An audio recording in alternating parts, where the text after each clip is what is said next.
નમસ્તે વિદ્યાર્થી મિત્રો, ધોરણ 9 વિષય સામાજિક વિજ્ઞાન, પ્રકરણ 6 1945 પછીનું વિશ્વ. આપણે જોઈ ગયા કે ભારતના આંતરરાષ્ટ્રીય ક્ષેત્રે જે સંબંધો છે એની માહિતી આપણે મેળવીએ છીએ. એની અંદર આપણે જોઈ ગયા કે ભારતના યુએસ એટલે કે અમેરિકા સાથેના સંબંધો કેવા પ્રકારના રહ્યા છે. આજે આપણે જોઈશું ભારત અને સોવિયત યુનિયન એટલે કે રશિયા વચ્ચેના સંબંધો કેવા પ્રકારના રહ્યા છે. ભારતમાં ભારે ઉદ્યોગો સ્થાપવામાં, સંરક્ષણ ક્ષેત્રે સજ્જ થવામાં સોવિયત રશિયાએ આર્થિક અને તકનીકી મદદ કરી છે. ભારત દેશ ભારે એટલે કે મોટા ઉદ્યોગો, સંરક્ષણ ક્ષેત્રે સજ્જ થવા માટે, તૈયાર થવા માટે સોવિયત રશિયાએ આર્થિક અને જે તકનીકી એટલે કે ટેકનિકલ ક્ષેત્રે ઘણી બધી મદદ કરી છે.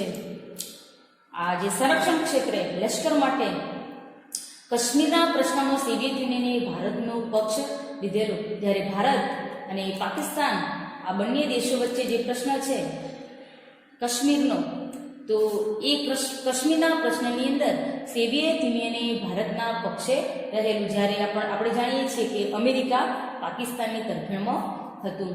સંયુક્ત રાષ્ટ્રોની સલામતી સમિતિમાં કાશ્મીરના મુદ્દે ભારત વિરુદ્ધ ઠરાવ ન થાય એ માટે ઘણીવાર વીટો સત્તાનો ઉપયોગ કર્યો છે. આ ચિત્રની અંદર આપણે જોઈએ છીએ સોવિયત યુનિયનની સભા ભરાયેલી છે. તો સોવિયત યુનિયનની જ્યારે સભા ભરાય છે અને એ વખતે જ્યારે કાશ્મીરનો મુદ્દો ઉદ્ભવે છે ત્યારે હંમેશા રશિયાએ પોતાની જે વધારાની સત્તા, જે વીટો પાવર છે, એનો વારંવાર ઉપયોગ કર્યો છે. આપણે જાણીએ છીએ કે વીટો પાવર એટલે કે નકારાત્મક મત આપવાની સત્તા. અને આ જે નકારાત્મક મત આપવાની સત્તા વિશ્વના 5 જ રાષ્ટ્રો ધરાવે છે: અમેરિકા, બ્રિટન, ફ્રાન્સ, રશિયા અને ચીન. તો વારંવાર આનો ઉપયોગ કર્યો છે રશિયાએ, વીટો પાવરનો.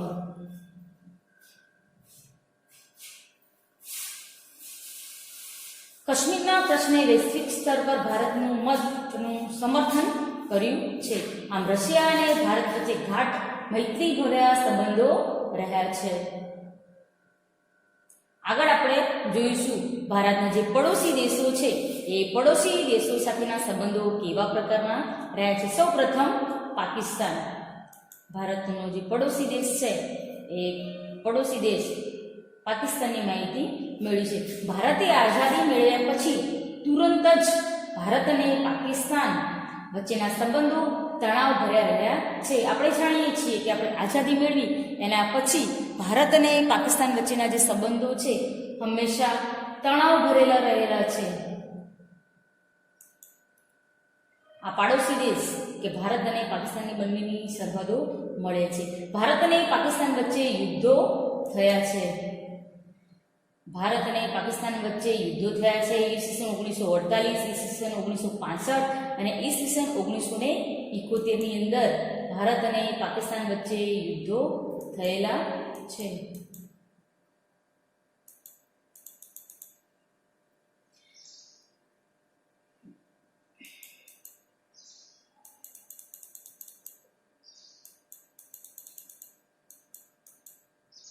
ભારત અને પાકિસ્તાન વચ્ચે ઈસવીસન 1948, 65, 71 એમ 3 વાર યુદ્ધોમાં, જેમાં દરેક વખત પાકિસ્તાનનો પરાજય થયેલો છે.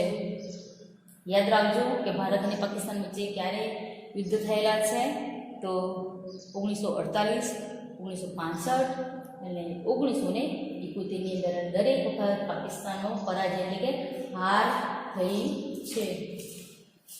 બંને દેશો વચ્ચે તાશ્કંદ કરાર અને સિમલા કરાર થયા છતાં પાકિસ્તાન એ કરારને નિષ્ઠાપૂર્વક અનુસરતું નથી. આ બંને દેશોના જે વડાઓ છે એ વડાઓ સાથે ચર્ચા વિચારણા કર્યા પછી બંને દેશોના સંબંધો સુધરે એવા હંમેશા પ્રયત્નો થયેલા છે. બંને દેશો વચ્ચે તાશ્કંદ કરાર અને સિમલા કરાર થયેલો છે. એમ છતાં પાકિસ્તાન ક્યારેય પણ આ જે કરાર છે એને નિષ્ઠાપૂર્વક નિભાવ્યા નથી. બંને દેશો વચ્ચે થયેલા છે કરાર. વડાઓ છે ઇન્દિરા ગાંધી, ઈસવીસન ઈસવીસન 1999માં છેલ્લે કારગિલમાં ભારત અને પાકિસ્તાન વચ્ચે યુદ્ધ થયું હતું. આપણે તમે જ્યારે અમારો જન્મ પણ નહીં થયો હોય એ વખતે ઈસવીસન 1999માં કારગિલની અંદર ભારત અને પાકિસ્તાન વચ્ચે યુદ્ધ થયેલું. છેલ્લે આ છેલ્લું યુદ્ધ છે. એના પછી ભારત અને પાકિસ્તાન વચ્ચે આવું યુદ્ધ થયું નથી. બંને દેશો મિસાઇલો લઈને એકબીજાની સામસામે આવી ગયા હતા. બંને દેશોના વડાઓ પોતાની સમસ્યાઓનું શાંતિમય સમાધાન દ્વારા ઉકેલ લાવવા પ્રયત્ન કરી રહ્યા છે. આપણે જોઈએ છીએ બંને દેશોના વડાઓ એ હંમેશા પ્રયત્ન કરે છે કે બંને દેશો સાથેના સંબંધો સારા હોવા જોઈએ, કારણ કે આપણે એકબીજાના પાડોશી છીએ.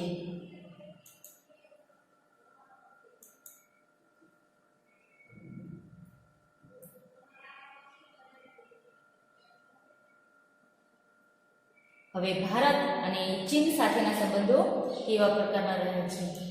ચીન એ ભારતનું પાડોશી દેશ છે. ચીન દેશ એ ભારત કરતાં ઘણો મોટો છે. વિશ્વની અંદર સૌથી વધુ વસ્તી ધરાવતો દેશ એટલે કે ચીન, અને બીજા નંબર ઉપર ભારત દેશ આવે છે. ભારત અને ચીન વચ્ચેના સંબંધોની શરૂઆત ઈસવીસન 1954માં થઈ એમ આપણે કહી શકીએ છીએ.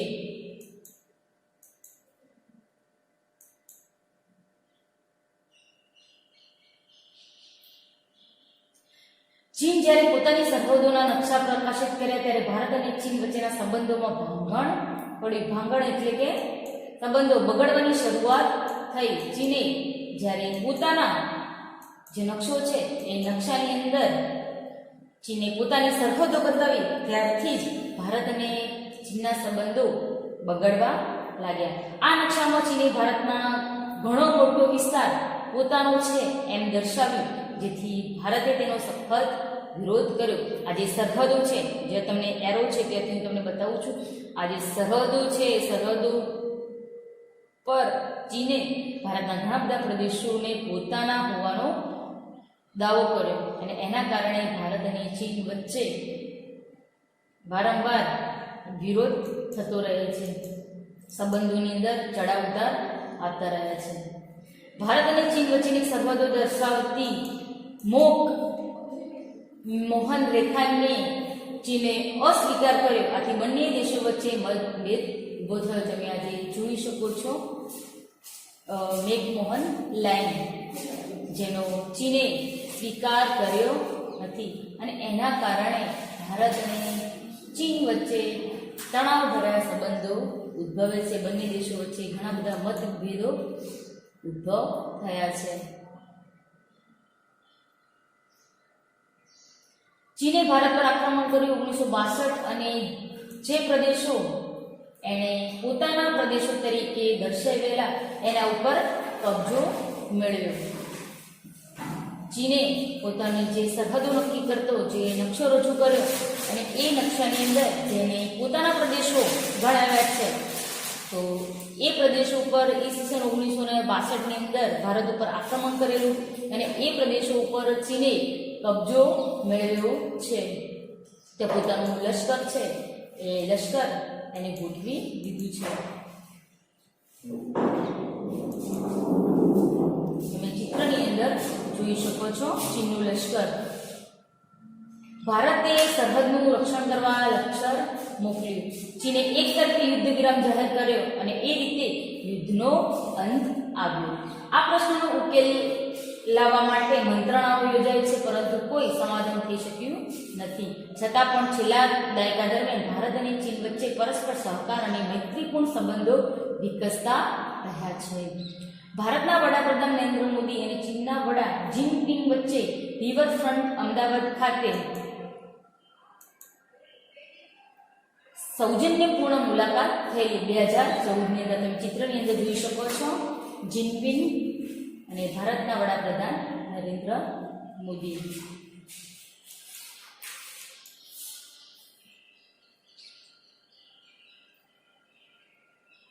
હવે આપણે જોઈશું ભારત અને બાંગ્લાદેશ વચ્ચેના સંબંધો. બાંગ્લાદેશ પણ ભારતનો પાડોશી દેશ છે.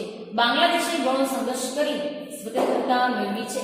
આપણે જાણીએ છીએ કે ભારત અને પાકિસ્તાન જ્યારે ભાગલા થયા તે વખતે આ ભાગલાની અંદર જે એરો છે તે આગળ પશ્ચિમ પાકિસ્તાન અને જે બાંગ્લાદેશ આપણે જોઈ શકીએ છીએ તે પ્રદેશ પૂર્વ પાકિસ્તાન તરીકે ઓળખાતું હતું. તો બાંગ્લાદેશે ઘણો સંઘર્ષ કર્યા પછી સ્વતંત્રતા મેળવી છે.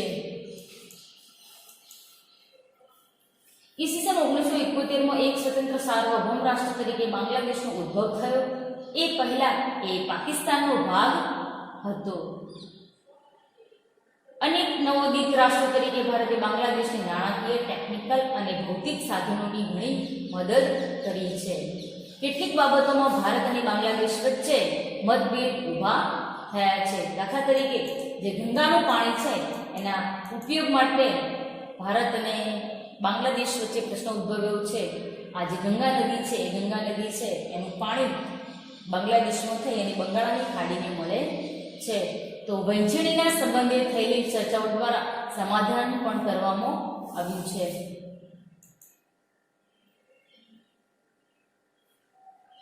અતિવૃષ્ટિ, વાવાઝોડા જેવી કુદરતી આપત્તિ વખતે ભારતે બાંગ્લાદેશને પૂરતા પ્રમાણમાં મદદ કરેલી છે. બંને રાષ્ટ્રો વચ્ચે 2015માં વિવાદિત જમીન વિસ્તાર અને ક્ષેત્રના લોકોની નાગરિકતાનો પ્રશ્નનું નિરાકરણ વાટાઘાટથી થયેલ છે. હવે આપણે જોઈશું ભારત અને ભૂટાન દેશ સાથેના ભારતના સંબંધો કેવા પ્રકારના રહેલા છે. તો ભૂટાને સાથે કાયમી શાંતિ અને મિત્રતાની સંધિ કરી છે. આ ભૂટાનના જે નાગરિકો છે તે ચિત્રની અંદર આપણે જોઈ શકીએ છીએ. ભારતે ભૂટાન સાથે કાયમી શાંતિ અને મિત્રતાની સંધિ ઈસવીસન 1949ની અંદર કરી છે. બંને દેશો વચ્ચેના સંબંધો સારા રહે તેવા પ્રયત્નો થયેલા છે બંને દેશો તરફથી. ભૂટાને પણ સંરક્ષણ અને વિદેશ નીતિમાં ભારતને વિશ્વાસમાં લેવાનું સ્વીકાર્યું. ભારત ભૂટાન સંદેશાવ્યવહાર, વાહન વ્યવહારના વિકાસ માટે મદદ આપવાનું સ્વીકારી સંબંધો મજબૂત બનાવ્યા. વડાપ્રધાન નહેરુએ ભૂટાનની મુલાકાત લીધી હતી ઈસવીસન 1958ની અંદર. ભારતના રાષ્ટ્રપતિએ ભૂટાનની મુલાકાત લીધેલી ઈસવીસન 1970ની અંદર. ચિત્રની અંદર તમે જોઈ શકો છો જે એરો છે તે ભારતના વડાપ્રધાન શ્રી જવાહરલાલ નહેરુ અને બીજા છે એ ભૂટાનના બધા વડાઓ છે.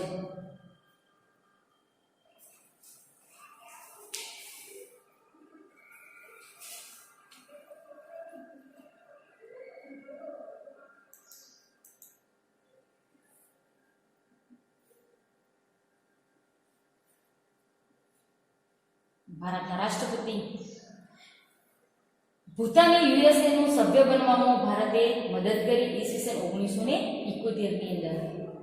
ભારતના ભૂટાન સાથેના સંબંધોમાં ક્યારેય તંગદિલી ઊભી થઈ નથી. ભારતના વડાપ્રધાન મોદીએ ભૂટાનની મુલાકાત ઈસવીસન 2014માં લીધેલી. તે દરમિયાન પ્રધાનમંત્રીએ ચર્ચાઓ દરમિયાન કહ્યું હતું કે ભારત પ્રગતિ કરશે તો તેની સીધી અસર પાડોશી દેશો પર થશે. બંને દેશોએ પરસ્પર સુરક્ષા સંબંધિત સહયોગ પર સંતોષ વ્યક્ત કર્યો છે. ભૂટાનના વડાને તમે ચિત્રમાં જોઈ શકો છો. હવે ભારત અને શ્રીલંકા વચ્ચેના સંબંધો. જે શ્રીલંકા છે એ ટાપુ છે જે ભારતની દક્ષિણ દિશાએ આવેલો દેશ છે. વિદ્યાર્થી મિત્રો પ્રશ્ન પૂછાય છે કે ભારતના પાડોશી દેશો જણાવો તો. શ્રીલંકા સાથેના સંબંધો ભારત દેશના ઘણા જૂના છે. આપણે ઘણી બધી લોકવાર્તાઓની અંદર લંકા વિશે આપણે માહિતી મેળવેલી છે. ઘણા ભારતીયો ખાસ કરીને તમિળ લોકો શ્રીલંકામાં ઘણા સમયથી વસવાટ કરે છે અને ત્યાં સ્થાયી થયા છે. આ તમિળ લોકો શ્રીલંકાના પ્રદેશો છે ચા બગીચાઓ. તે લોકોના નાગરિકત્વનો પ્રશ્ન બંને વચ્ચે મતભેદનો મુદ્દો બનેલો, પણ બંને દેશોએ વાટાઘાટો દ્વારા ઉકેલવાનો પ્રયાસ કર્યો છે. ભારતના વાસી જે તમિળ છે જે કાયમી માટે શ્રીલંકાની અંદર વસવાટ કરે છે તો એમનો નાગરિકત્વનો મુદ્દો ઉદ્ભવેલો. તો શ્રીલંકા અને ભારત બંને દેશોના વડાઓએ ચર્ચા વિચારણા કરી અને આ જે નાગરિકત્વનો પ્રશ્ન છે એ ઉકેલવાના પ્રયાસો કર્યા છે.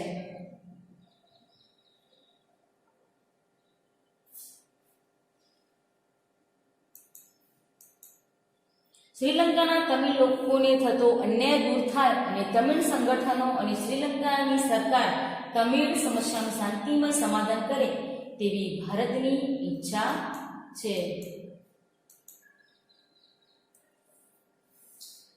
તમે સૈન્ય જોઈ શકો છો શ્રીલંકાનું. ભારતના વડાપ્રધાન મોદીએ શ્રીલંકાની મુલાકાત વખતે તમિલ પ્રભાવિત વિસ્તાર જાફનાની મુલાકાત લીધેલી 13 માર્ચ 2015ના રોજ.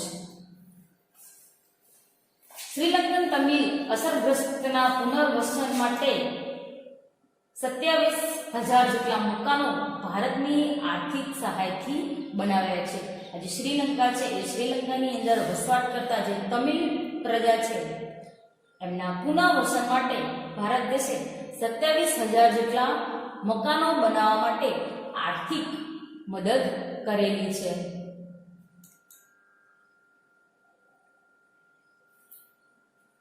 આજે શ્રીલંકા સાથે ભારતના મૈત્રીપૂર્ણ સંબંધો છે.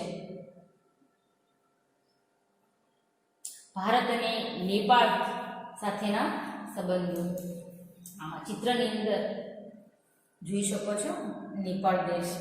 નેપાળ અને ભારત વચ્ચેના સંબંધોનો આરંભ બંને દેશો વચ્ચે કરવામાં આવેલી સમજૂતીથી થયો હતો.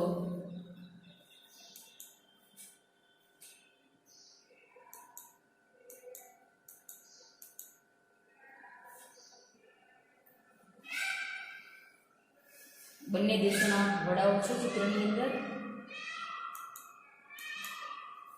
એ સમજૂતી મુજબ બંને દેશોએ એકબીજાના સાર્વભૌમ અને પ્રાદેશિક અખંડિતતાનું જતન સ્વીકાર્યું છે.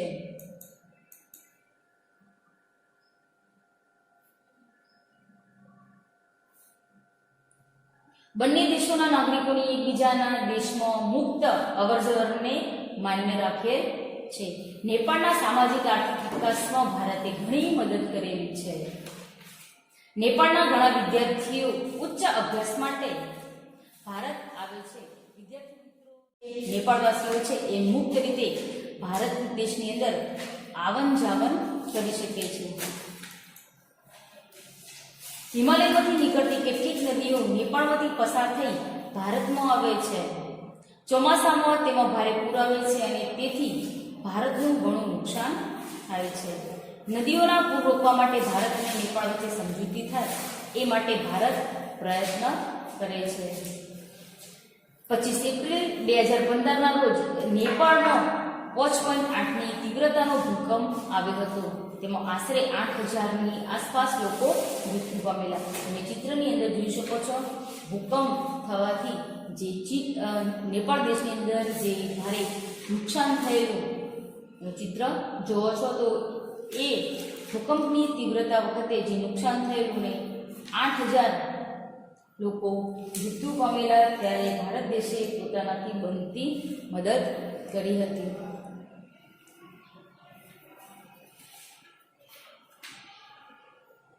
આ કુદરતી હેનારતમાં ભારતે બચાવ કામગીરીમાં નેપાળને મદદ કરી તથા રાહત અને પુનર્વસનમાં સહાય કરી.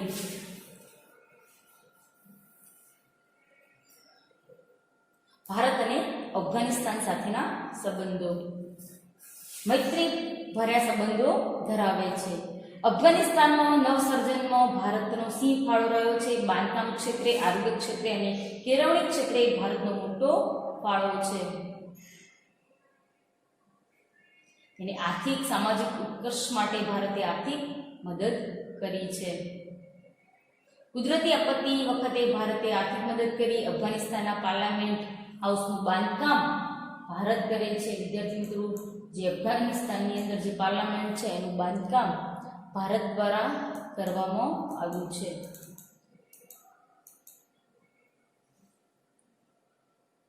ભારત અને મ્યાનમાર દેશ સાથેના સંબંધો સુમેળભર્યા સંબંધો રહ્યા છે. ભારતની આઝાદી પછી મ્યાનમારને સ્વતંત્રતા મળી 1948ની અંદર. ત્યારથી બંને દેશો વચ્ચેના સંબંધ મૈત્રીપૂર્ણ જળવાયા છે. આઝાદી પછી મ્યાનમારે ભારત પાસે વિકાસ આર્થિક સહાયની માંગણી કરી. ભારતે તત્કાલિક સહાય મોકલી આપી, કારણ કે ભારત મ્યાનમારને આર્થિક રીતે મજબૂત કરવા માંગતું હતું.